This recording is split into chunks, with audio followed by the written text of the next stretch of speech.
Real reviews, live and unapologetic. New episodes every Thursday at 8 at vvclife.com. This episode is brought to you by our Patreon members. Sign up right now, patreon.com/VVClife. And thank you to all of the patrons that have already signed up and are supporting us right now.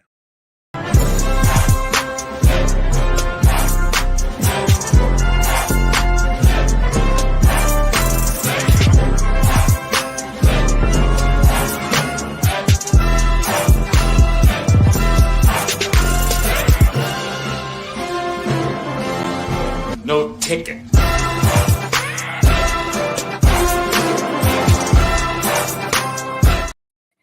Hello, ladies and gentlemen, boys and girls of all ages,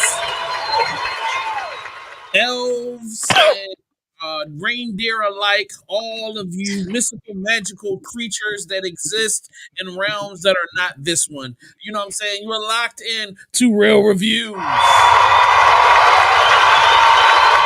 On this show, we do the hard work so you don't have to. We trudge into the theaters. We trudge through the streaming universe, and we watch and engage into content to make sure that you don't make those deadly faux pas, that you don't put your eyeballs on content that is below your very predefined and just sensitive palates. You know, us streamers get out here and do the work so you don't have to, and we appreciate all of you. We've got a team here of dedicated workers. They are better than federal employees. They are better than anything you've seen out here. These are independent contractors that wear black suits and shoot guns for high-paid dollars. We just ain't. Let's go. We got my man Eddie in the building. How you feeling, brother?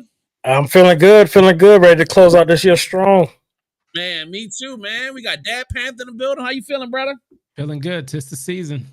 Yeah, definitely. We've got the queen herself, irresistible _with_ Iris in the building. How are you feeling, ma'am? How you doing? Real good. Ready to go. That's what's up. That's what's up. All right. So is everybody in Christmas spirit? Be honest. If you're not, it's okay if you're not. No, man. I am. Grinch. But like you said, I am more diligent and more reliable than the federal employee. I will be watching these movies and reviewing them with a smile. Oh, you can't tell me you didn't have a blast this weekend, you know what I'm saying, with a full docket of old and new Christmas content. I actually did enjoy it more than I thought I would. I'm not gonna lie. I'll leave it at that. There we go. There we go. That's a fact, man. You got to show a little bit of love out here. Hey, shout out to Courtney. What's up, fam? How you doing? She says, I'm always in the Christmas spirit. I'm like, man, shout out to you. Because I ain't always in the Christmas spirit. Especially when you in line and you start realizing I'm spending way more money than I should be on these presents that I can't afford. But shout out to when you got to switch over to the credit card to finish the bill, and God damn, it's going to suck on the payback. You know what I'm saying? But anyway, let's not have that type of moment. Let's get into our black moment. I'm black, y'all, and I'm black, y'all, and I'm blacker than black, and I'm black, y'all, and I'm black, y'all, and I'm black, y'all, and I'm blacker than black, and I'm black, y'all. All right, go ahead, big dog. All right, so this week we're talking about Ernie Hudson, and most of you guys, you older guys, know him, from Ghostbusters and maybe even more recently The Family Business. But this guy, he needs to be shouted out because not only has he been a part of, credited for 254 projects between television and film, he is the most consistent since between television and film from 1976 all the way to today, and you can expect to see him stuff in 2024 as well from Mr. BB, which is in development, and Ghostbusters Frozen Empire. So he has literally not missed a year of work, whether it's television, film, video game voiceover from 1976 all the way to today. And I think that needs to be shouted out. Man, let me get that man some hand claps. because I've skipped out on quite a few jobs in my lifetime. So shout out to you for staying true and sticking to the business. Like, you know what I mean? I am definitely a certified quitter, but the fact that he hasn't makes him a better man than all of us. So, like, you know what I'm saying? We appreciate you and your dedication. All right, it's time to get down to the thick of the business. We ain't here to play with y'all. It's Christmas time. And what is Christmas if we don't talk about one of the greatest television Christmas films of all time? Let's go.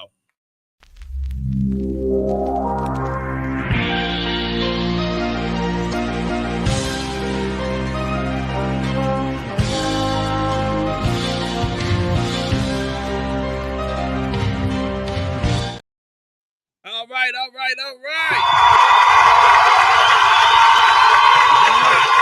Throw this up on the screen. I'm super excited about it. All right, so this was one of the joints when I was a baby that I was like, I wasn't a baby, but you know, as a young man, you living in the hood, it's like this is the joint. This is the joint. So, man, without further ado, let me throw this on there. This is The Grinch, 1966. The Grinch hated Christmas, the whole Christmas season. Oh, please don't ask why. No one quite knows the reason. They'll stand hand in hand. Those fools start singing. Welcome, welcome, Bahura. Christmas Day is in our grasp. I must find some way to keep Christmas from coming. You're a mean one, Mr. Grinch. You really are a heel.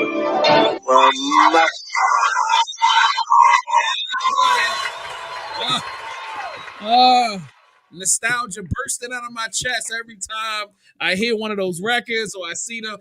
It gives me goosebumps, man. I'm swear you, nothing makes me feel more Christmassy than stuff that was created before I was born. So, like, you know what I'm saying? Who wants to start, you know what I mean, talking about this? I mean, like, there's no such thing as lows for the Grinch from 1966. Come on, bro. It's all highs. Like, there is no way possible any one of you on this broadcast could say, no, Eddie, shut up. There's no way any one of you could ever say anything negative about this glorious masterpiece of cinema. Like, are we serious here? Are we still? Let me take Eddie out of this so that we can all actually be honest. Yo, we right here think this is the greatest TV show of all time, right? I mean, come on, yo, you can't. There's nothing you can see wrong with this, right? That's crazy. That's crazy. All right, Iris, come on, let's get started. Come on, tell me what you feeling. Be honest. You can be honest. Well, I mean, I like The Grinch. I watch all of them from the 1966 version to, you know, the latest, what was that, 2018 when it came out, something like that, cartoon version. When I watched the movie, I know they explain how the Grinch didn't like Christmas, but was it really Christmas or was it people like any other adult? When you grow up and you're just tired of people. I get it. I'm always tired. I mean, so it's like, can you relate to that? Yes, you can. Okay. So, now is it the greatest of all time when it comes to cartoons? Damn. I wouldn't say greatest. It's good. It is a classic. But I wouldn't say greatest of all time. So. Gut punch. All right. So hey Mike, you want to jump in and defend it here? Come on, man. You be the defender of Christmas, sir. Don't let destroy Christmas for us, yo. We from Baltimore. We know what Christmas is, yo. We can right. All right. So I can actually say the 65. I've only seen the 65 Grinch and the Jim Carrey one. I never seen the 2018 Benedict Cumberbatch one. But I can actually say the difference between the 65 and the Jim Carrey version is I like how in the OG we see how this Grinch is a little more, I guess, menacing in a way because of who he's supposed to be. And compared to the Jim Carrey version, he was more comedic, which of course we all know Jim Carrey is known for being a comedian.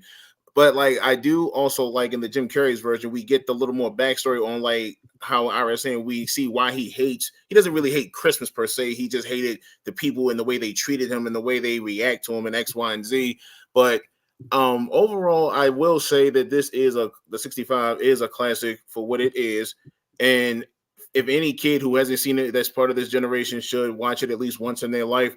And it's something that just family, if people who got kids or whatever, and so something they could watch every year around the Christmas time, along with like a Charlie Brown Christmas. That's another thing they could throw into their list to watch. So I definitely will say this is a good a good classic watch for anybody who's never seen it, or just even if you have seen it and it's a Christmas time, go ahead and turn it on because it's only a 26-minute little movie, and again, it's worth the time. Word, Dad Panther. What do you got to say about it? First off, this is probably the happiest we've seen you jump around on camera, other than Fast X. So go watch that and see that train wreck. But you're a hater. I'm saying, who would have known? Who would have thunk it that you would have been, like the Grinch, like in his heart there was a beat, like.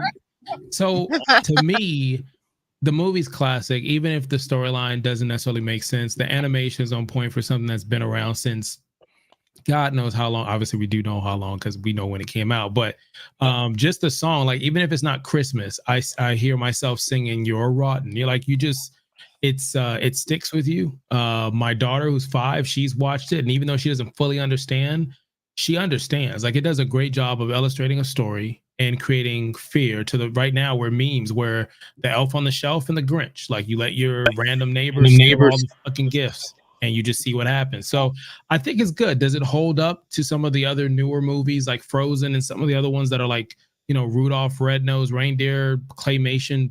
I mean, that's your taste, but this is a classic. Okay, all right. Let the haters build. Go ahead, Eddie. Destroy Christmas for everybody. So, I mean, this is a classic movie, and I know you said it can't be any lows. Well, I mean, I got the one high was that it was only 25 minutes, longest 25 minutes of my life, but it was only 25 minutes.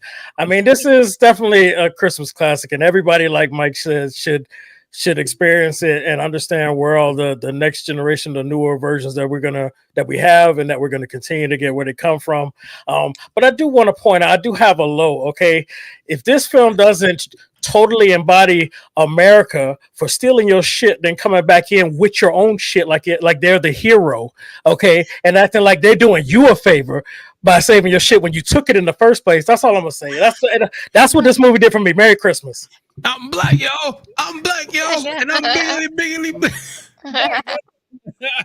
So, ladies and gentlemen, you know what I'm saying, listening to all of the words from these experts on the panel, you can see and understand why Christmas giving is so important and why we all love and support each other and show each other love. Even if you steal somebody's shit, as long as you give it back, it's all good around the holiday seasons. See, that's all we got to do. Give us some hand claps, people. There we go. Hey, boy. That's like pulling teeth, boy. Y'all hard on these Christmas movies, man. I ain't know that. I'm not gonna lie. I'm gonna watch that again. I'm like, I never thought of that. He stole all their shit and gave it back. Damn. That was the point, bro. That was the point. It's hard. And he realized the error of his ways. And then, you know what I'm saying, he gracefully came and brought it all back. Half of it he broke on the way down because the shit was falling all over the place and all that. But, he brought it back. Whether it was in pieces or in one piece, it still got brought back. All right. Enough defending stuff. Let's just move on.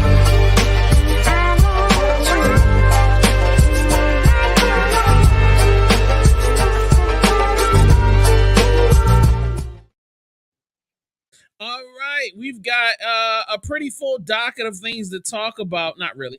So like we're gonna run through this slender list of things that I got to talk about, and then we can move on to greener pastures, which is better content in another segment. So the first thing I want to do, I'm trying to get it uploaded now. That's why I'm kind of talking my way through some stuff. Let's does anybody have comments from the comment section? Let me see something. Let's see. Courtney said Jim Carrey's version was better. Sorry. Why are you apologizing to me? Just apologize to my childhood. That's it. That's the only thing that's important at this particular point. Let's talk about Dave Chappelle to drop new Netflix special on New Year's Eve. Let's talk about it. Probably the most popular stand-up comedian in the world today. And at the same time, the most controversial name that was called to be canceled at least 3 times in the last decade, who has gone against the alphabet community and has stayed relevant and stayed alive, is dropping another special on the same platform that has been supporting him for the last decade. And then on New Year's, like, that's crazy. I would have never, I think it's a genius idea to do that. I've never heard of anybody doing something like that. I really want everybody's opinions. What are y'all feeling about this? Anybody that wants to jump in, I'm sorry. All right.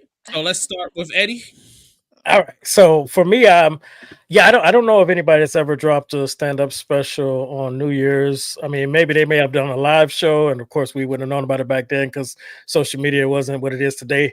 But I do think it's a great idea. I mean, as much controversy as may come with him, I think Netflix understands that the one thing that always made comedy stand out was controversy. That's in my opinion, that's what made it boom. You know, when people start giving you, dick jokes back in the days, they became funnier. You see, every time you scrolling on social media now, you're getting some kind of nasty sexual comedian joke or whatever, or some racial joke or something that's offensive, but now they kind of tie it up neatly by talking about their own people, so people don't get offended. But so Netflix understands that whether you like it or not, some people are going to watch so they can find a reason to hate, and then some people are going to watch because they're fans. And I just think it's genius, and I'm looking forward to watching it. Most definitely. Let me give you some hand claps for that. All right. Anybody else? Does Iris or Dad Panther or Mike, does anybody have something they want to throw in? I want to watch it. Dave Chappelle right now is, whether you hate him or love him, one of the best comedic people that we have of our time. I mean, the conversation will go in with people like Richard Pryor, Bill Cosby, or Seinfeld, or certain ones. But the thing about, like, what Lingo was saying was, the whole role of a comedian is to tell that dark stuff, the stuff that you joke about at work, the stuff that you say in your house and your life, being a parent or a student, all these elements, regardless what your tax bracket is or the color of your skin, and they're to do that and have those conversations. So I think with Dave, he doesn't tell the traditional joke with the punchline, ha type of thing. It's almost like not necessarily a sermon, but his delivery is kind of different, and he puts those nuggets in, to kind of let you know we're kind of all the same, and some of us have the same struggle. So, got you. All right, I'm gonna take the pressure off of you guys. Let's let Will Smith do some talking. Will, take it away. Legend too. Actually, I have a call with Michael B. Jordan tomorrow. Yeah, we have a really cool. The script just came in. I'm probably giving up too much information. Michael B. Jordan and I, we're using, in the first one, in the theatrical version, my character died. And everybody's like, well, wait a minute, how he gonna make a part 2 of his character? But on the DVD, there was an alternate version of the ending of the movie where my character lived. We're going with the mythology of the DVD version where my character lived. And I can't tell you anymore, but Michael B. Jordan is in, and we're doing it. Yeah.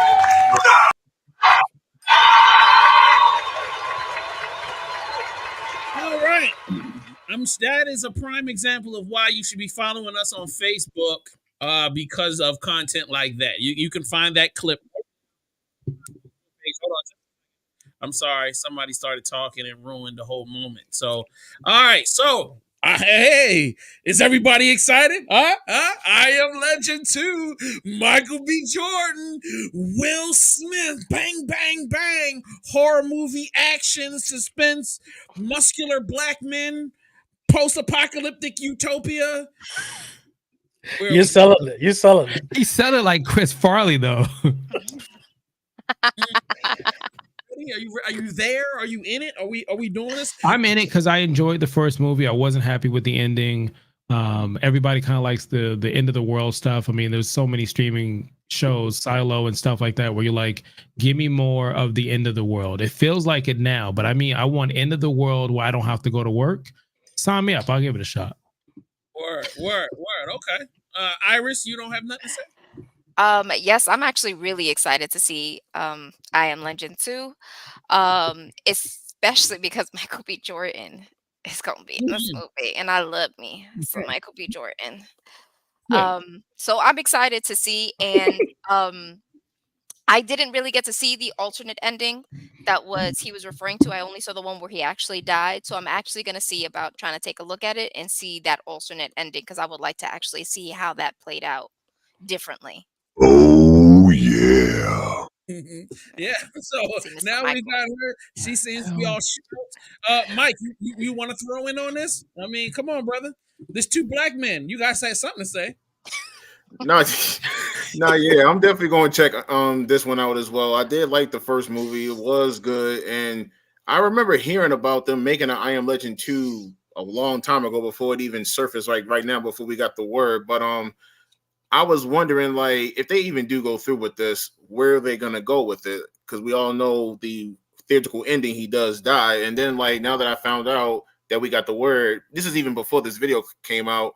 And they said, oh, they're going to go based on the DVD alternate ending. And I was like, okay, I remember seeing that because that was the one thing I did love about certain movies when they would come out back in like the mid 2000s in a way, when they would release them on like DVD, they would always give you like, oh, well, guess what? We couldn't put this in the theatrical cut, but here's the alternate ending with the DVD or the extended version where you can get more scenes added to this. And some people don't even really know about it. They only probably watch the movie like maybe once in the theater, remember the movie, and they'll just go based on that. But then when you share the word with like what you know as a movie person, you could say, well, this is where they're going to go with it. Then that's what they're going to do. And now that I know this is where they're going with the alternate ending for the sequel, I'm like, okay, excuse me. I'm like, okay, well, that's fine. They can do that. At least we got a realistic logic on how they're going to make this sequel instead of us like you can't just make up nothing out of the blue for this sequel to happen. But yeah, I'm gonna definitely go still see it though. Come on, Eddie. Wrap it up, B. All right, so yes, I'm a little excited about it, but I'm not as excited as everyone else because my real question, I don't really care if Will Smith or Michael B. Jordan is. My question is who's writing it. I mean, because right now there's this perception that if Will Smith is in the movie, it's going to be a hit, and I got some misses on my list when it comes to Will Smith. You know what I'm saying? Especially more recently. So I need to know who's writing in order to get excited about it. Of course, I'm going to watch it. I mean, I did enjoy the first one, but I'm gonna be watching with skeptical eyes until the credits roll. Sir, I need you to not make lies on this show, all right? And there was no point in time when we said if Will Smith is going to be in a movie, it would be good. Will Smith has not done a good movie in over a decade, and he's done at least 8 movies in over a decade. I have not seen one of them that I was like, Will Smith really killed it. Like, so please don't do that. So to cut you off because you need to be. I never said anybody on this show said. I said there's this perception out there. All right. So there you go. You can correct me again if you want, but it never said anybody on the show said that. All right, cool. I apologize. I apologize. Take it back. I'll take my guns. All right, get back. All right. So anyway, with that being said, let's let Ludacris talk because he's always got something great to say. Generational curses that are put upon us sometimes that we have no control over, and sometimes things that we do have control over, and we make generational curses. It's so important to heal. That the world needs healing right now. There's so much negativity going on, and the only way to try and create a path forward in a positive manner is to first heal yourself so that you can move on the path of trying to heal everyone else. Oh, isn't that sweet? All right, I got $150 if somebody can tell me what the fuck he was talking about. Can you? All right, Iris. I want to say where he's at is, I mean, it's nice because he's rich, but generational curses. Like there's certain things that your mom and dad did, or other generations, whether finances or fitness or dietary, whatever it is, and you want to break those. You ain't got to, be somebody's sort of an extension cord this go around. You could, do it a little different. So I think without saying that, he's saying that. So he's saying that we should beat our kids with extension cords? No, he's saying break that. He said before, somebody would have the clutchetta and they would throw, and they would hit you across the head. Oh, beat somebody. I said Win Dixie. Oh, yeah. So break the extension cord before you break skin. Got you. All right, I got you. So we're just gonna butchered all. Yeah, basically. My bad. You know what makes me feel better? A little bit of Star Trek. Just a little bit. They can cloak. We have to find a way past it. See if you can communicate with it.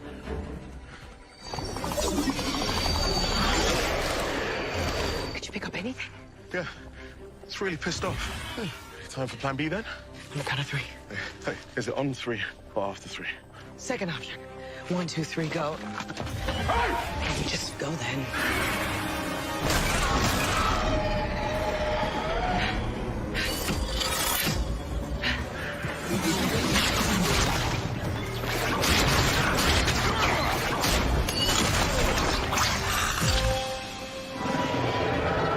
Michael, there's another one!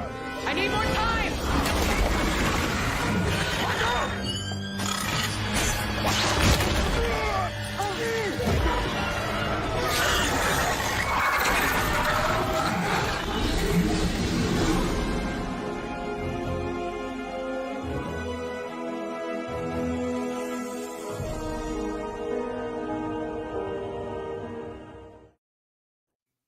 Oh, yeah. I would like to say before we move on that I apologize to anybody that's not really a Star Trek fan, and watching any clip from Star Trek out of context is really weird because I have no context for what this scene is about, and I'm really uncomfortable while I'm showing it to you. I'm like, I don't. Who is the guy with the ... and then her with the da? Like, if I wasn't intensely educated on this whole thing and loved this show, I'd be like, why is this fat nigga showing me this? So I want to apologize to y'all that don't have any context on that. Also, I just felt like, hey, this is great television. I'm excited for it. I'm excited for it. I'm all caught up. I like it. Yeah, I'm all caught up. So We're all Trekkies here. I think you hit a home run on that one, because I was There you like, go. when it stopped, I'm like, damn, I need to watch Star Trek. So it's on the list now. I feel seen. I love you guys. You guys are the greatest. Yeah. If you haven't watched Discovery, straight magnifique. Yes. It is definitely it's a different take on Star Trek lore. They take a whole different direction. And then, so I have to tell people, you have to watch Discovery before you watch Strange New Worlds, because Strange New Worlds actually is a break off from Discovery. So a lot of people will start watching Strange New Worlds and go, what the fuck is they talking about? There's so many like intermittent little moments and scenes where if you don't understand, it's not going to destroy your experience, but you'll definitely be like, that was a waste of a moment. But anyway, let's move on to something else. Why not? All right, let's get into worst Oscar-winning actors ever. And it seemed like Iris really had an opinion on this. So, can you drop the name of the individual that you felt though was a horrible Oscar-winning actor or actress ever? I do apologize to everyone out there, but I am not a big Sally Fields fan. Wow. I'm not. Oh, I'm sorry. I'm not. I'm not. How could you? Oh, Y'all could keep her. For real? That's Yeah. so crazy. You like me? You really like me? Shut the fuck up. Like, All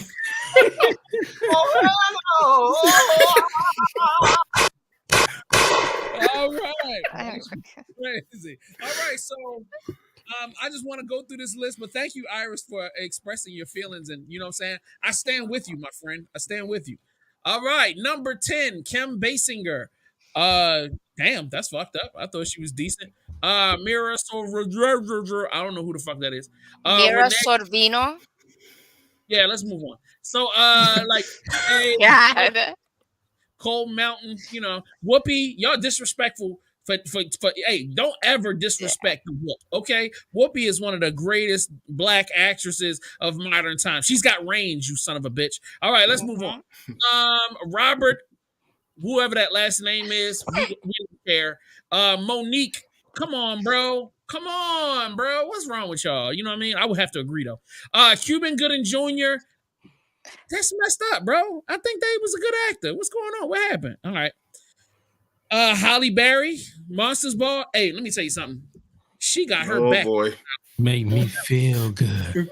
Oh, I'm sorry. That shit set us back 15 years. Oh, hey, I don't give a right. Yes. I mean, she got a nice set. I give it to her. No, not that movie. Oh my God. I mean, she got worn out, baby. Oh, yes, Lord. Ooh, look at shots. Yeah, what are you talking about? All right, Nicolas Cage. I didn't even know that he had got an Oscar. Why would you give Nicolas Cage an Oscar? Even though, all right, part of me feels like he's made enough movies that I love to just go ahead and give it to him, but I never would be like, he's the greatest actor of all time. I say, just give it to him. Face Off was lit. All right, Jennifer Hudson. Once again, didn't know she got one. I mean, worse. I mean, all right. I mean, she wasn't all that in The Devil's Wear Prada or whatever movie that was. So, I mean, I ain't tripping. Cher, come on, bro, let's stop. And Gwyneth Paltrow is number 1 for Shakespeare in Love. Y'all hated her that much? Damn, y'all some hating ass niggas, boy. All right, is there anybody that we feel like is missing that should have been on the list? I can't think of nobody. I can't think of one, but I'm sure there is some. Yo, that's so messed up. Everything's perfectly all right now. We're fine. We're all fine here. Put a list up for me again, JS. Yeah, I got you. I have to agree with the Jennifer Hudson, even though she is, lovely on screen and she's amusing and she can act. I don't think she's ever done something where I'd be like, yo, especially not in that role, not in Dreamgirls. I don't think she's ever done something where we're like, that's award-winning acting right there. Damn. So let me ask you this question: Do you like Big Jennifer or you like Little Jennifer? You know, I like the big ones. You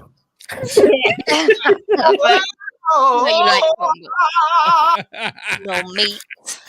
I mean, she sang the hell out of them songs, but I just there was nothing about the acting that made me feel like she deserved it. But Nah, I feel you. You know what I'm saying?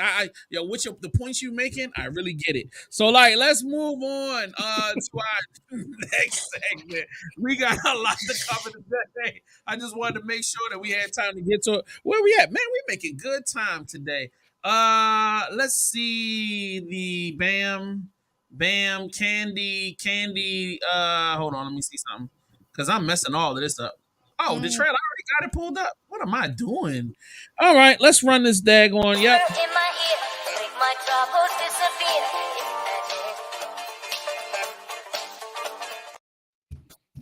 All right, the name of the movie is Candy Cane Lane. And, it's Eddie Murphy. So who's not going to love this?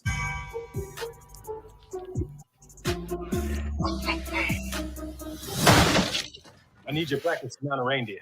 What? Why are you like this? Thank you so much, baby. Look. Got a lot of spice. Wow. Merry Christmas. Oh, hey! What's Christmas without a little terror? Check that list twice. What was your Christmas wish? I just want it to be the best Christmas ever. Oh, ignore all the fine print. Honestly, it's like you're signing your life away.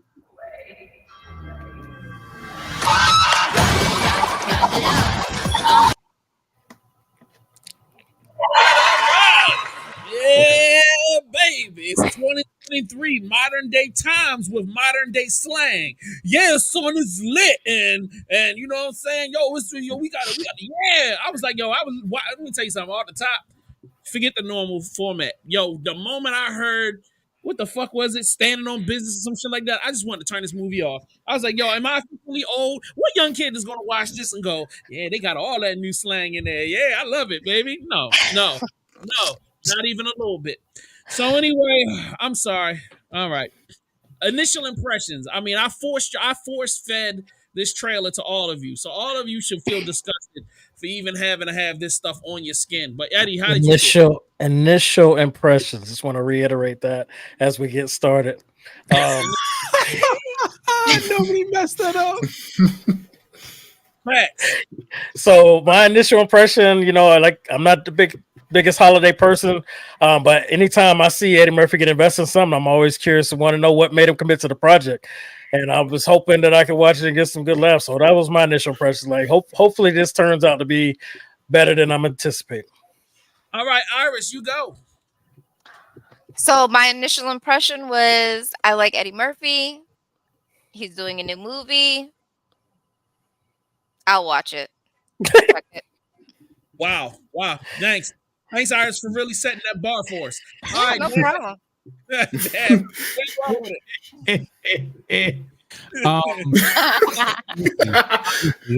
That's what got us there. It's Amazon Prime.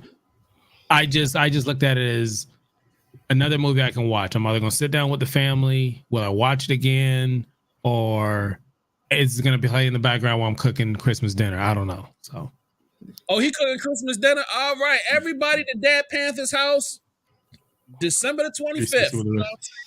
You know what I do? I stand on business. That's what's up. All right, Movie Mike. Initial impressions. I mean, I figured I'm gonna watch it either way because Eddie Murphy, again, he's done a lot in his career. He made a lot of people laugh, and I figured I'll try it. And plus, this was the first Christmas movie he's ever done in his whole career, so I just figured, why not just go ahead and try it? And again, as we all know, it's on Amazon Prime, so there's no harm in just giving it a shot at least once. That's a fact. I saw the trailer and I said, we watching this because Eddie Murphy's in it. That is purely it. There is nothing else to it. And yeah, that's how we're going to get right into our highs and lows of this whole thing. Let's see. All right, let me go around the room and say, let me start with Iris. Eeny, meeny, miny, mo. Catch a piggy by his toe. If you had to let him go, eeny, meeny, miny, mo. All right. Eddie, go first. All right, so highs and lows. I thought this was going to be really like all about the campiness, as far as the true meaning of Christmas. I mean, they did try and spin what a true meaning of Christmas was, but it was a little bit more evolved. It wasn't really the stuff that we grew up on. So I was very pleased that it didn't get too cheesy, too campy. I love the concept of a holiday Christmas competition. Because some people be going all out, and there's really no true reward for it. So for this stage, actually made it separate from other Christmas movies. Because all the other holiday movies, you got people coming to dinner, there's drama, and then there's some selfishness, and then they all come together, and it's like, yay, Christmas. And this was more like, hey, it's competition. Okay, we're gonna get this, and even if I gotta sign my life away. And that was a high for me. The lows for me was actually that, like we were trying to say before, they were trying too hard to connect with a younger audience. I felt like they should have just gave us the movie as is, and because of the overall Christmas concept, you don't need to change your target audience because Christmas hits every age group. So as long as your focus is true to the core of the story, you don't need to try and throw in little quips and little things here and little dancing with it. Anyway, you don't need to throw all that stuff in there to try and get the younger audiences. So that kept taking me out of it, and that's all I got. Word, definitely. Hey, Mike, man, go off with it, man. Go off. All right, a high is, like I said, I guess I'll say is the fact that Eddie Murphy did a Christmas movie. Another high is like I did like how the film, like Lingo was saying, is not just the typical sort of like Christmas film like we all know of. Like again, in a sense, it is, but like. Not to try to spoil it, because for people who haven't watched it yet, I did like how we all saw what happened to him in the film, and it's like now instead of it just being about the neighborhood decoration competition, it's more to it than that. So I felt like I did like how that does add more to it, and I did like when because I just want to say when I saw how long this movie was going to be, it said it's like 2 hours, almost 2 hours. I was like, I really hope they put something in here to keep it entertaining, at least for the most part, for that within that time frame, which I did find enjoyable. And I can actually, are we going to do the lows now? Or are we going to do the lows later? No, you can do your nose now. All right. I could actually say the only like one low I can actually say I did about this movie is I kind of wish we could have got a little more backstory about the little people at the workshop, like how they knew more all about the information about what he done got himself involved into. But I wanted to know a little more on like what did they do to end up where they are. They never really specified on what they did to get caught in the situation. They just knew what he was going to get into if now that he's involved. But I just wanted to know a little more about them, and that's my only low. Gotcha. Dad Panther kicking into high gear. All right, so for me, I didn't watch the trailer. I just, watched it. Was on the list of something to watch. The music, I really enjoyed the music from beginning to end. I mean, to have it with the band fit the theme of what's going on. It's good to have a movie where you have a nice cast, a nice diverse cast. Having Pepper in the movie, seeing her from the days of like, there was a loser show that was on, I forgot what it's called. What's that work show? But it was like a skit. She did Key and Peele. So it's nice to see all these people kind of come up in this nice little cast. And it had a good feel, good look production wise. I could have seen it in the theater as far as what the look was. But I have to agree to what a lot of you guys are saying is it tried too hard to stay relevant now, making it as if Hollywood has kind of run out of Christmas idea movies. And the idea was there. There was another movie that recently came off of streaming where it was competition between neighbors for lights. This is real, like losing your job and all this other stuff. So you can relate. There's stuff there. But to add the influencer in there and all this over the top stuff, there was one section that looked like it was a low for me, where it looked like it was an ad for Christmas because they walk into a Walmart, then a Target, then a Costco. And I was like, oh, this is part of the movie. So there was some good moments that kept you together, but it just, it was missing that thing that would have it be a rotation yearly for Christmas. Would you have felt better if they had gone into an Amazon supermarket? Was that the thing that upset you, or? No, I felt like if they did, it would have like, fine, they checked that off the list. It was like they got marketing to be done. They're in a future store. They didn't have to touch nothing. Gotcha. Go ahead, sir. Yeah, so I got a question to you, Dad Panther, because when they went into Target, they was already moved on to Valentine's Day. Do you think that was a dig at Target, or how did you feel about that scene? I think that was a dig at any department store that does fast. Like when we were sitting there talking about, Courtney was like, hey, I love Christmas all the time. Courtney might be the CEO of all department stores, and why they start that super early. So for some people, they like it, they don't, but it was a dig. They were digging on certain stuff, and I'm here for it. Or shout out to Amazon for digging at people. Let's go, Iris. Hey, so low for me would have to be, I would have to agree with with what everybody else has been contributing. I got a little tired of all the woke shit. It's just like it's become so repetitive these days in everything that we see that it's like, can we move on, please? Word. So my high, I don't know. I thought it was it was cute. It was a different spin for a Christmas movie. There were certain things that were relatable, like you guys had previously mentioned. So I mean, I enjoyed it, but I don't think it was worth 2 hours of my time. It was cute. It was cute. No. Keep it real. I love that. You know what I'm saying? What I would say about this film, it did some of the core element things that was necessary as far as giving me a Christmassy vibe.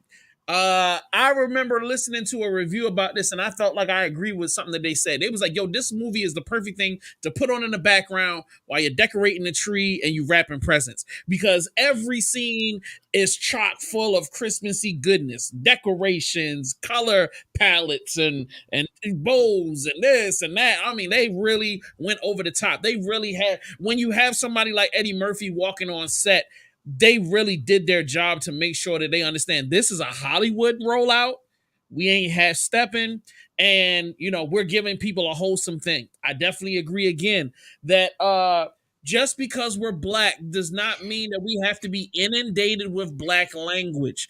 There are black people that live in different parts of the country and they don't use that slang. Some of us use just straight English, bro. I don't need all of that extra, yeah, some with the yeah, boy, I do that. I don't need all of that, bro. It's not gonna make me feel less engaged with the film. Because guess what? Eddie Murphy's there. Now, if you had let him say a few curse words, we probably would have loved it a lot more. But we're not gonna get into that today. So now, what I will say, highs, look, highs. I felt like there was a genuine vibe between all of the family members. Highs, the animation with the little teeny characters and all of the crazy little stuff. I love the thing that the problem that was in the film. I love that. I thought that was dope. I love the competition. I thought that was dope. Let's see, what else do I like? I loved Santa Claus, motherfucking right. You know what I'm saying? I love Santa Claus. When that nigga walked on screen, I was, oh hell yeah. Outside of that, let's get into the lows. You know what I'm saying? Eddie Murphy's dark moment, the bad thing that happens to him. I'm not talking about in the competition part. I'm talking about at the beginning of the film. Wasn't really necessary. It was just a moment. It literally was a moment for him to go, oh, and to kind of motivate him to do what he did, which was completely unnecessary because the whole family talked about how obsessive compulsive he was about Christmas. So once again, there was an element that was once again crowbarred into the beginning because we need to show black men not having jobs because that's what Hollywood does, is going to systematically pick apart black people so that we can't just be ourselves. We just want to live in this country. We don't need you painting narratives about us having jobs and not having jobs. All right, anyway. Moving right along. Downside. I felt like the bad person, I think she nailed it, but sometimes she slid out of pocket going over the top. I was just like, okay. I don't think, honestly, you could have shaved 30 minutes off of this, maybe even 45 minutes, and it still would have been good. Let me go back to highs. The phone calls randomly from the birds, fucking hilarious. I love that shit. And the fact that they were scared as shit to answer the phone every time because they thought it was going to be that, I thought that was dope. Let's see. Last downs. What are my last downers? My last downers are the corny wrap up at the end. And I felt like there was a character that ends up coming to the house at the very, very end. And I was just like, what is this a homeless nigga? Like, what the fuck is going on? And like, is he gonna move in with these niggas? I don't get it. But yeah, that was that. That's all I have to say. I'm away from it now. I kind of wanted to do a full discussion about this, where we can spoil it. Because I really want to talk about this movie. I want to follow up on what you just said real quick. Yeah, I was gonna have a Let- follow up. Yeah, let Iris go first, and then just hold on to it, Eddie. Go ahead, Iris. For that particular character you were mentioning, I feel like one of my lows was they didn't. I understand we should have backstory of the people, but I really wanted backstory of him, the character, played by Nick Offerman. I think that's his name in real life. Because you see there's some sadness there, but they don't explain what it is. Like, Exactly. is it because you've been a whatever for so long and and then the clothing he wore didn't really change. So I'm like, how long have you been a doll or a trinket or whatever? Like, when did she turn Ornaments is what they like, called them. yeah, so it's like, how long has that time passed that I feel like that there's something more there and they didn't give it to us. They kind of played with it, but that was it. And it kind of left me with questions. To be honest with you, and Eddie, I'm gonna give you it. I honestly, there was a point where I felt like this is a TV show, and then they just was like, "Yo, we ain't really got the time. Let's just make this movie and be done with it." But I felt like because there were so many things that were, it seemed like they needed more time to flesh out. You're chasing around all of these little animals, and it seemed like it was meant to go longer. And then they just got to a point where they was just slicing. They probably ended up with a 6-hour goddamn film and was like, "Yo, we need to make this at least 2 hours," and it was crazy. But Eddie, let me shut up. Eddie, go ahead. No, I think you guys all hit it on the head. Just like movie Mike was saying earlier, those ornaments, their backstory, it would have been nice they're flushed out more because when everybody else turned back, their clothes changed, but his didn't. Which even though he said that he'd been celebrating Christmas nonstop for 10 years, my belief, and I hate in other movies, I hate when I have to speculate. I feel like they didn't do a good job if I have to guess. But like you said, JS1, I think this was something that was probably going to be like a 6-episode series, and then they cut it down. But I think that he's been in there a lot longer than he thought. She probably playing this game with him, eons ago, and he just doesn't even realize how much time has passed. Because when they say, "Hey, go enjoy Christmas with your family," he was like, "Oh." He kind of looked depressed then, and then he just showed back up. Everybody else went back to their lives. So I think it's way more to it than that. I think that he's been displaced for so long he doesn't even know where to begin. Word. My family died from smallpox. And so my thing is, I'm gonna ask this question to the panel. Are you taking a random white guy that is displaced in time and space, and taking him in like a lost puppy? Are y'all gonna let that guy get a room in the house with young girls, multiple young girls in the house? You just messed it up there. Yeah, you just fucked it up for me right there. Because I was gonna make a Hallmark moment, like, come on in, come on over to my place. He probably ain't even got drawers. He don't even know what drawers is. He been lost in time so long. Like he belongs in a Charles Dickens novel. To be honest with you, Scrooge. Yep. Yeah. Let me say this. My question really would be, how are they treating black people from your time? If I'm gonna let this man in my house, like, do I gotta worry about waking up and there's a new gift? He brought a gift. I mean, it's the wrong gift. So did the Pilgrims, and look where the Indians at now. Maybe he was from the north. I don't think they brought a gift. Maybe he was from the north. History, they brought some We ain't wrong, so. Man, all right, ladies and gentlemen, make sure you cock your weapons because Christmas is coming and white man is coming over for dinner. All right. Eddie just did that to 2 movies. The Grinch, go back and listen to The Grinch. And he just did this. He said, what if he's a Republican? Yo, let me find out on the low. Eddie really hates Christmas, y'all. Boy, he done turned Muslim just so he can get away from it, y'all. All his kids don't know nothing about it. He's like, all right. It's Kwanzaa. Happy Kwanzaa, everybody. It's Kwanzaa. Yeah, bitch, take this candle and be happy. All right. You notice they didn't have Kwanzaa on that street. They showed. Oh, you're right. Come on now, I was waiting for it. They showed a couple of those. They even did the Matrix. Right? They gave it juice. You could have took the Matrix out. You could have had a whole family sitting there like Wakanda just. You know you would have been mad if you saw this.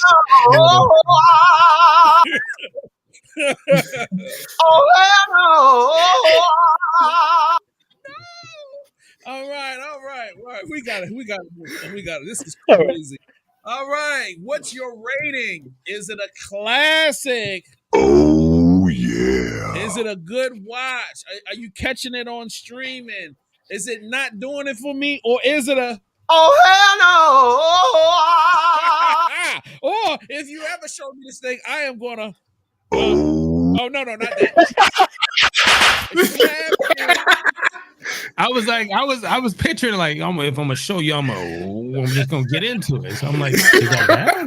I was like, oh, is there a Netflix and chill option? But out there, right? All right. Let's start with the lady house. You know what I'm saying, the queen. Ma'am, can you tell us which one of you choose? Is it a classic? Is it a good watch? You catching it on streaming? Not doing it for me, or oh hell no! Or you're slapping something. All right, what are we doing? I wish there was an in-between between catching it on streaming and not doing it for me. It's like I'm in between those two, because if it's on TV and there's nothing else to watch, yeah, come on, I'll watch it, whatever. But if I had other options, it would not be my first. I'm with you. Dad Panther, where you going with it, sir? I'm gonna say catch it on streaming. It's gonna be something that's gonna play in the background while I'm getting my cook on. If you want to replace a movie, I would say go with This Christmas. If you're gonna see some new in there and some old. They don't shove anything in there. Some for the young, some for streaming. All right, give you points for that. All right, movie Mike, where we at with it, brother? Throwing it, catch on streaming again. It was a decent watch for what it was. If nobody's ever watched it yet, you can go ahead and turn it on. Or if you already have watched it like we have, and you just want to turn it on, just like Dad Panther said, you cooking or doing whatever, just go ahead and just put something on. So yeah, catch on streaming for me. All right, Big Eddie. Mike's enthusiasm sounds like it's not doing it for him. I could just say it's a catch on streaming. Like it's decent for what it is. Just catch it on streaming. I wouldn't say, oh, it's the best Christmas movie of 2023. Yeah, we gotta watch it. Nah, just like go ahead and just turn it on if you want to watch it. Yeah, I had to jump on that bandwagon though.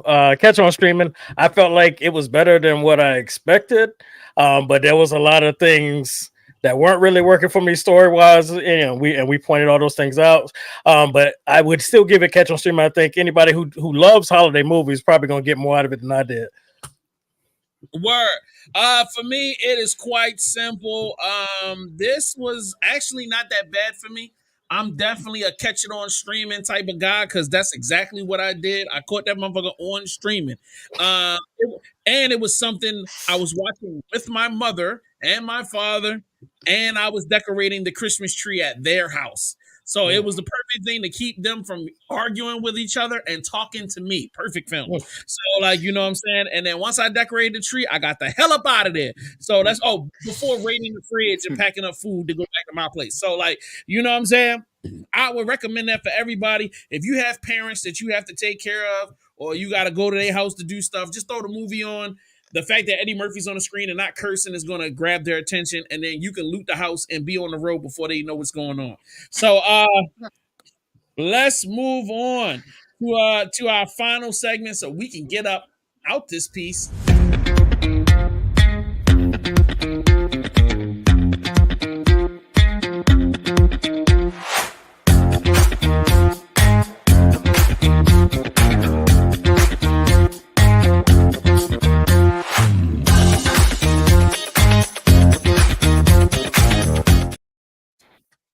All right, the first joint of tonight is another Amazon film, an Amazon television show that's about to hit the streaming networks. It's called Fallout.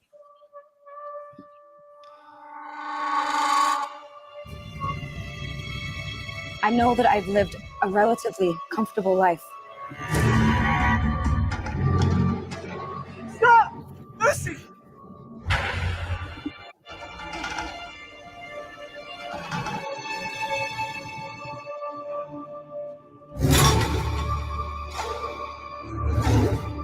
You need to go home. Vault dwellers are an endangered species.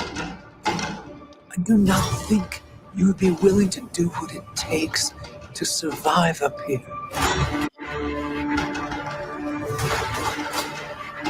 If you insist on staying, then you will have to adapt.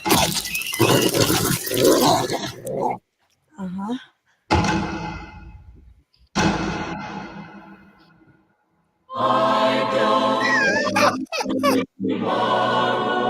I'm sorry. I don't mean to do you guys, but wait, that was smooth. 2-day shipping.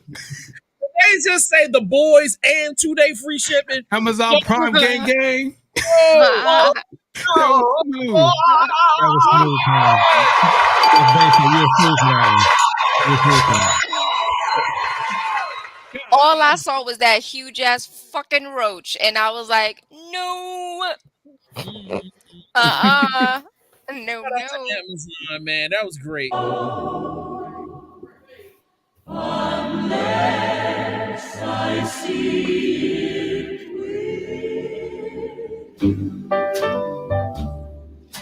Tomorrow, so they say, will be a lovely day. a bright new sun will suddenly break through. But I don't want to see tomorrow unless I see it with you.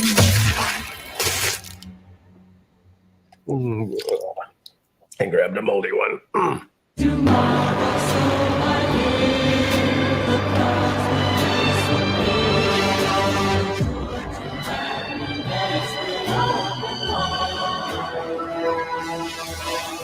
I don't want to see tomorrow. I see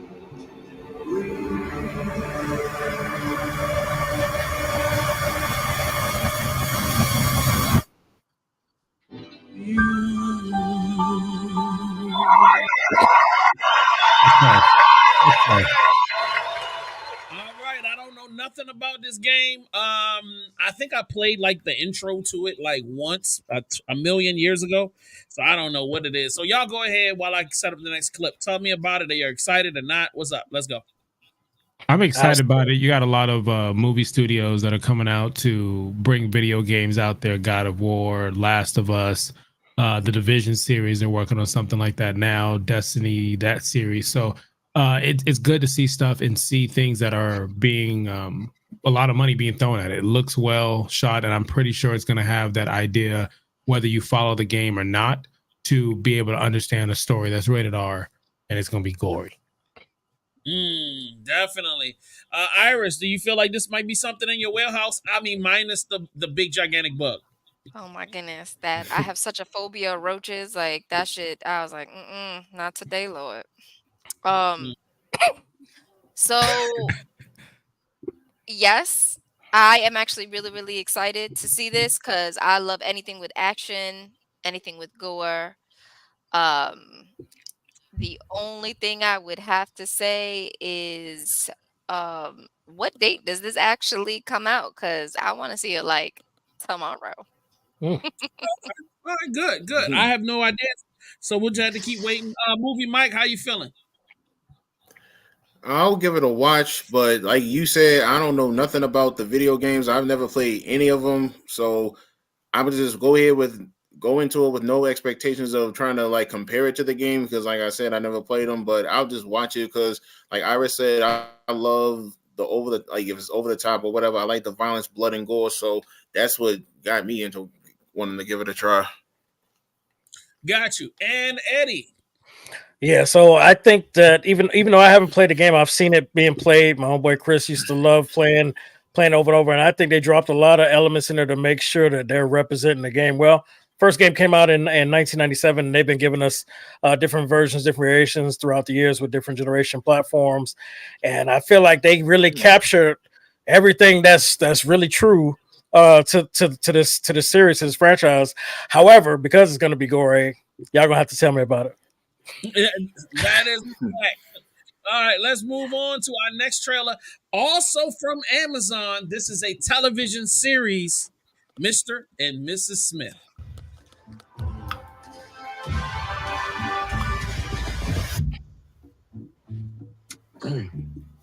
So,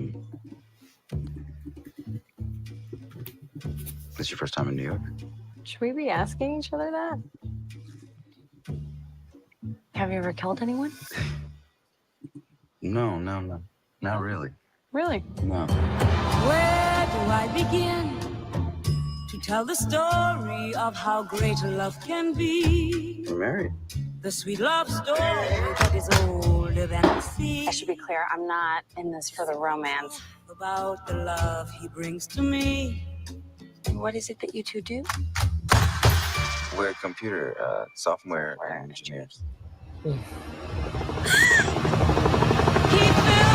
my heart with very special things, with angel songs, with wild imaginings. I should be dead. He fills my soul with so much love that anywhere I go. How's the intimacy between the two of you? With him along, I'm scared. who could be lonely? I reach for his hand. always there. What do you think happens if we fail? Our marriage? Our mission. And he'll be there.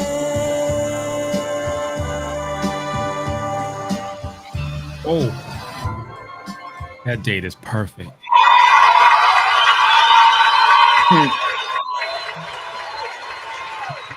If I may, I would like to go first. If it pleases the court. If it Pleases me, sir. Thank you. Thank you. I am very impressed. I was not expecting to enjoy watching what's his name? Donald Glover. This actually gives me a little bit more confidence in him having his own film where he would play an action hero. I was all anytime people would mention him playing certain roles that had action in it, I just wasn't confident because he's played such a bitch in every other thing he's been in. So for him to exude confidence and to really show kind of like a more masculine, confident character, even though there's that subtle awkwardness to it, but it just seemed like even him working out and kind of getting a little bit cut, I thought was like super important to show him. And then him not doing some wild, crazy hairstyle. I mean, even though his mustache is kind of thick, I enjoyed. I'm like, yo, I think I'm going to enjoy this. Him playing opposite the beautiful young lady that was not really all that. She's not a 10, but she's definitely like a natural beauty. I thought this was great. And doing a spy story in a television series, I love it. You know what I mean? So I'm shutting up now. What do you guys feel? All right, I'm jumping in. All right, so yeah. Okay, so for me, when you watch the 2005 movie with Brad Pitt and Angelina Jolie, they're already in this marriage, but you can tell that there's some separation there. There's something different. They kind of don't really have that connection, and I'm excited about this because, like you heard her say, like she's in it for the mission. I feel like they had to play a certain role, and that's what we're going to get, how the job ended up bringing them close together and they form a bond.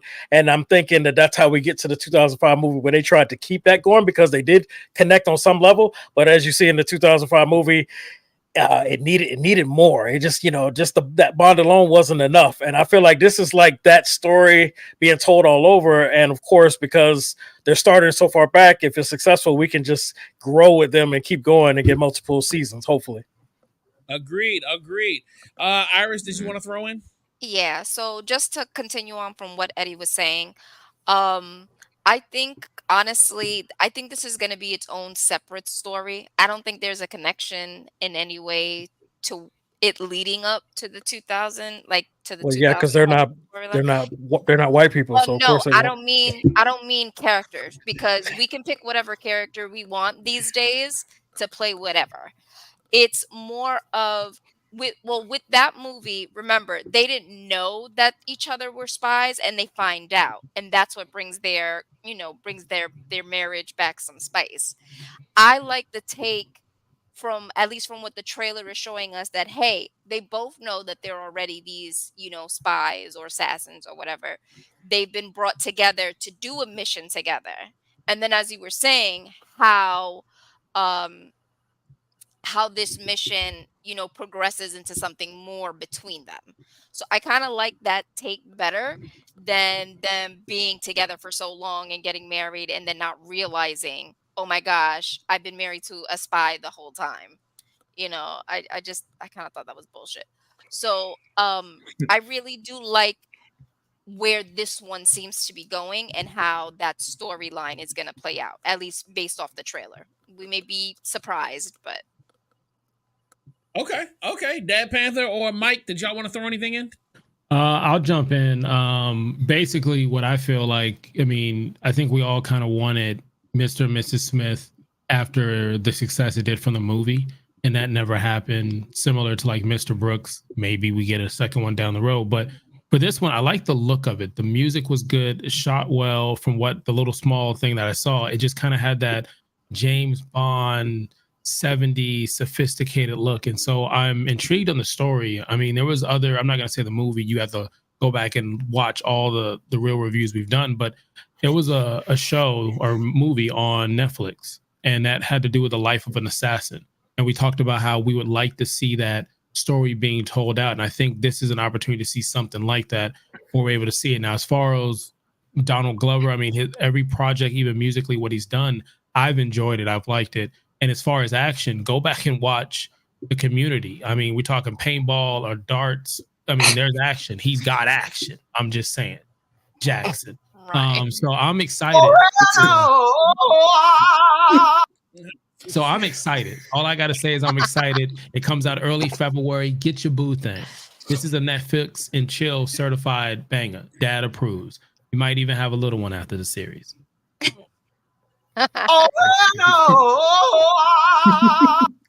the best fucking sound that you've added to the show. It really is.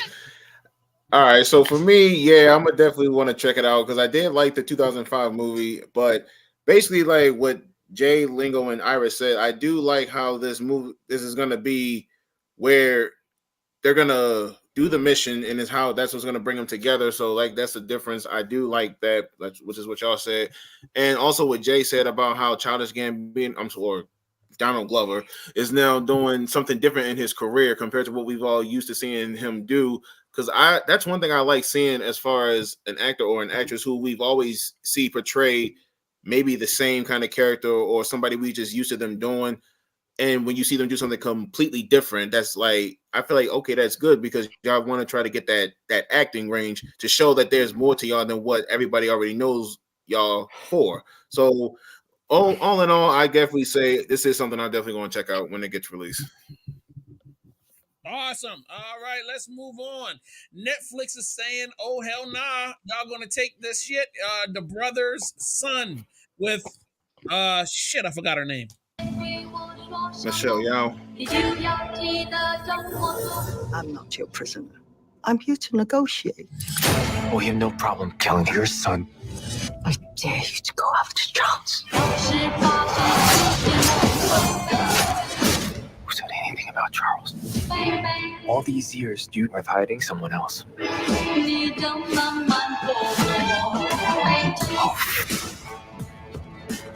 Bruce, our family is head of the Jade Dragons. So we're like criminals.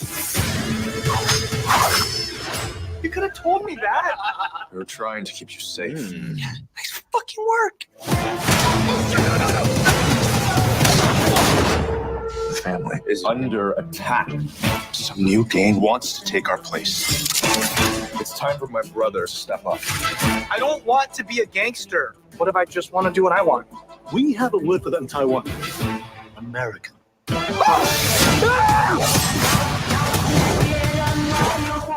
Our enemies are coming after you to get to me. I'm starting to think that neither of us really know Mom at all. No question her. I am still your mother. Tell me what I want to know. Or I'm going to tattoo a penis on your face. okay.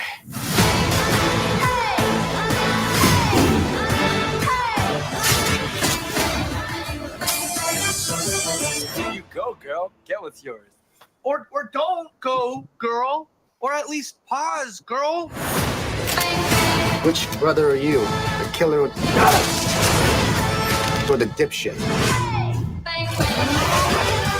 take action and end this.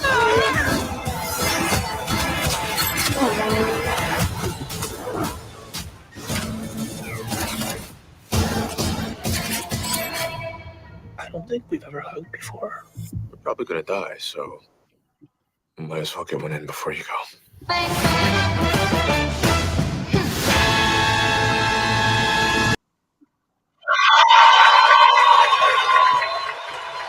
Yeah, I'm about to say something extremely inappropriate. The following program is intended for mature audiences. Oh no. I don't think I've ever seen an Asian film I haven't seen an American Asian property that had great action with the great storyline. Normally it's either one or the other. That's if it's made in America or with American companies. Now I've seen the great combo in Asia done in like China or Japan.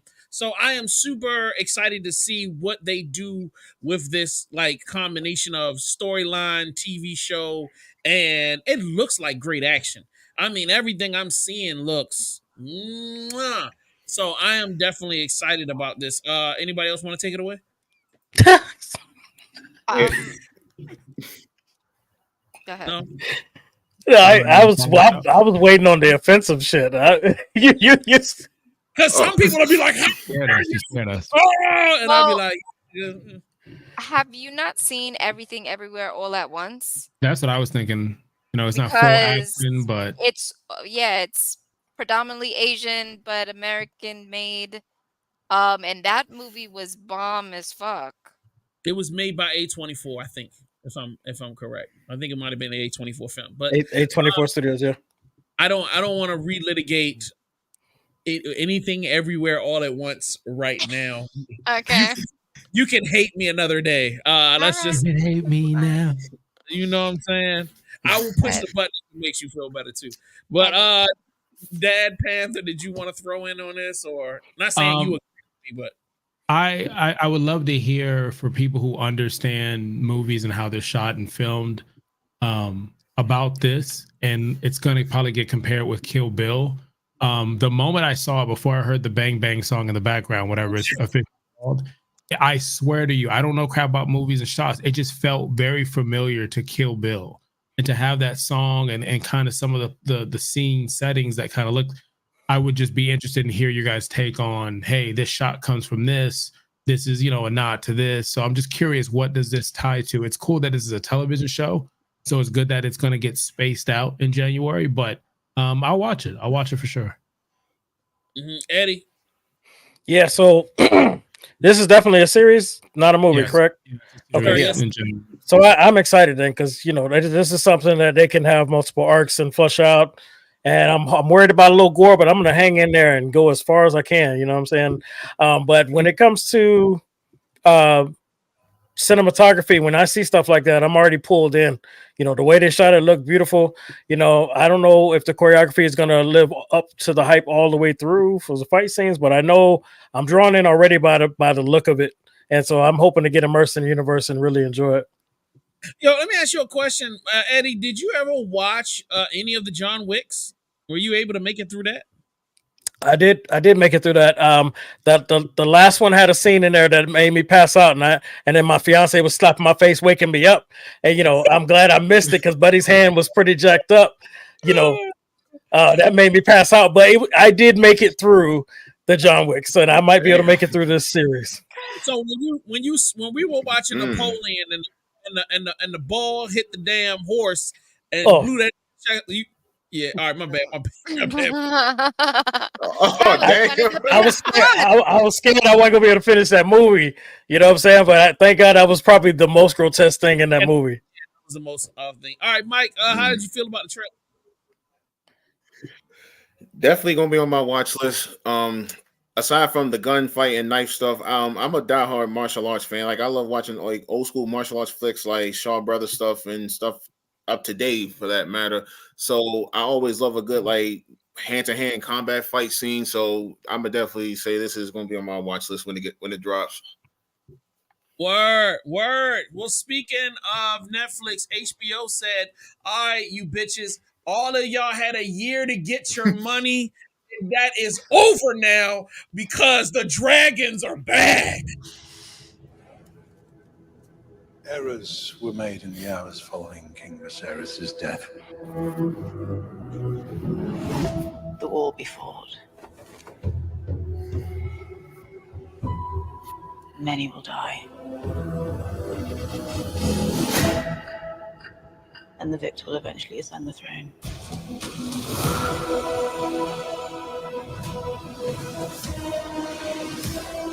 There is no war so hateful to the gods. It's a war between kin.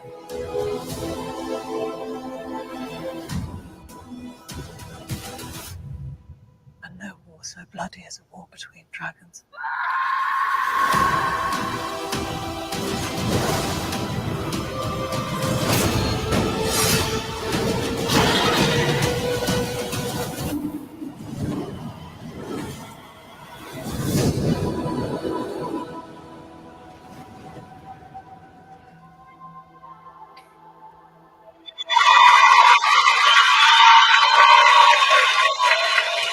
Everything's perfectly all right now. We're fine. We're all fine here now. Thank you.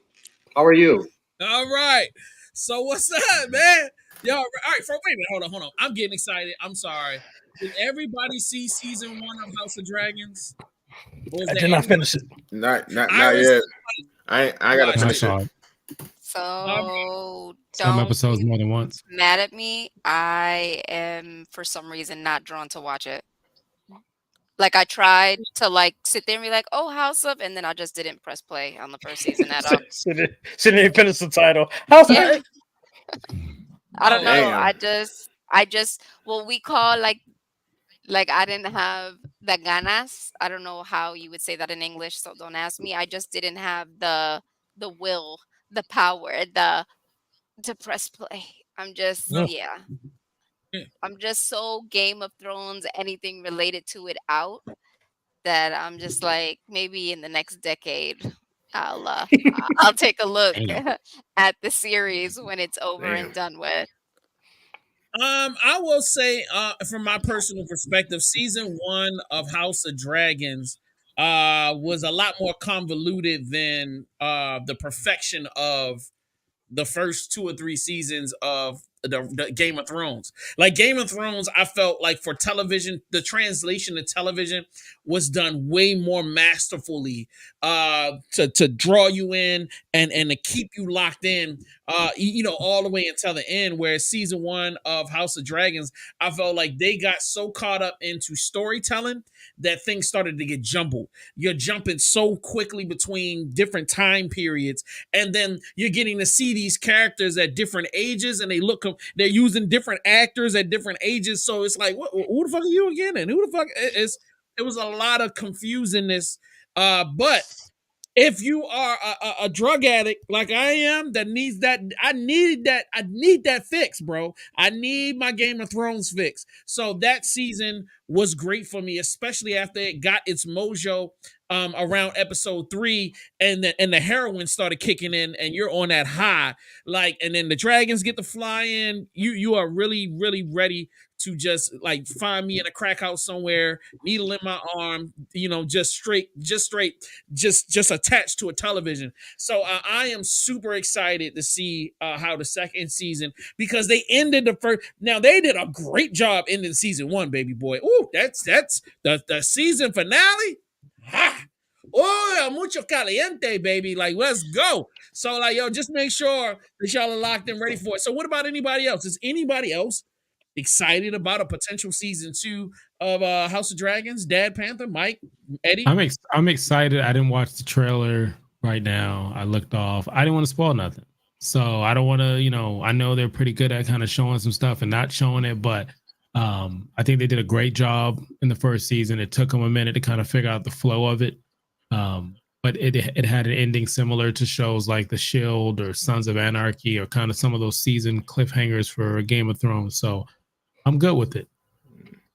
All right. Mike, did you have something you want to throw in? I mean, I'm glad they got a second season coming out for the fans for the most part, because like I said, I didn't even get to finish the first season, but I am glad that with this season coming out, it does give me something else to continue watching. So all in all, I'm happy with it. All right, Eddie. Yeah, I'm excited. The only reason I didn't finish the first season is because I felt things starting to slow down with the storytelling. So I was like, okay, I'm gonna wait till it's done. And then I was thinking, you know what? I want to wait until the second season kind of gets going too, because I just want to just hit it hard and just binge and really just take it all in.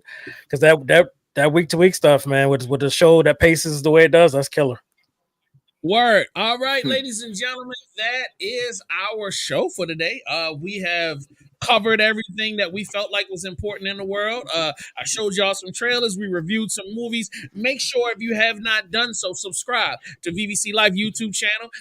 Follow on Facebook, the Movie Lingo page. You want to follow Movie Lingo on Instagram. Movie Lingo on their OnlyFans page, where they have that premium extra level content where it all comes. Also, Game Girls magazine. Wow, I wasn't ready for that. You know what I'm saying? Just gonna move on. So, like, yeah. Don't forget, tune in this Sunday, 12 noon, We have a review of Obliterated, and then what's the other joint we're reviewing? Rap shit. And episode 6 of Rappity Shit. So make sure you tap in 12 noon right here to the review squad. And then also on Patreon, we've got a ton of great content. We got Backlot that just started off with our guy Dad Panther with 2 episodes or maybe 3 episodes in, man. This has been a lot of stuff has been happening over on that side. We also had a great episode of Black Watch Theater last week, and we've got some premium content behind the wall for all of you fans. Please sign up on that Patreon for as low as $5. Shout out to our new signees, the people that have just signed up, man. We appreciate your constant and diligent and loyal support. So, anybody else want to throw some shout outs before we get up out of here? Go ahead, Eddie. Yes. First, I want to shout out to Iris for correcting me with that 2005 movie, Mr. and Miss Smith. I haven't seen it since then, but I honestly thought that they knew that they were in the game and they stopped, but they didn't know they were back in. So obviously I need to go back and watch it again. I didn't realize that they literally didn't know that they were both assassins. I thought that they had stopped for the marriage and didn't know that they were back in. So thank you for correcting me on that. Shout out to Iris. She was right on that. Also, I do want to throw it in. This is a debate for a whole nother episode real quick, but I feel like Trading Places is yes, because that's a Christmas movie. You know what I'm saying? And I know, Mike, you know, you may not be. It's before your time, Mike. But if you could check out Trading Places, I'd like to get your opinion, and you let me know if you feel like this is a Christmas movie or not. I did watch it. The truth is, I did see this one, but I haven't seen it in so long, so I had to rewatch it again. And I definitely do remember the Christmas feel of it. So I definitely will rewatch it again and give you my opinion. But nah, for real, okay. I still say Die Hard is a Christmas movie, so I don't give a shit. But I'm sure this still falls in the category. Yep, and I agree. Yes, Die Hard is a Christmas movie. Thank you. That is my shit. So shout out to everybody who's been showing up every week to get this done. I'm really thankful. Like I said, every week we're consistent, and I love it. And I'm looking forward to stepping it up in 2024. Word. And don't forget, we're back. Yes. And we'll see you guys next Thursday for real reviews. And then next Friday, we are doing a Black Watch Theater for none other than the legendary, worldwide legend everybody knows, Blank Man. So make sure you get your popcorn, your whiskey, and some free time. We going hard in the paint. We out of here. Peace.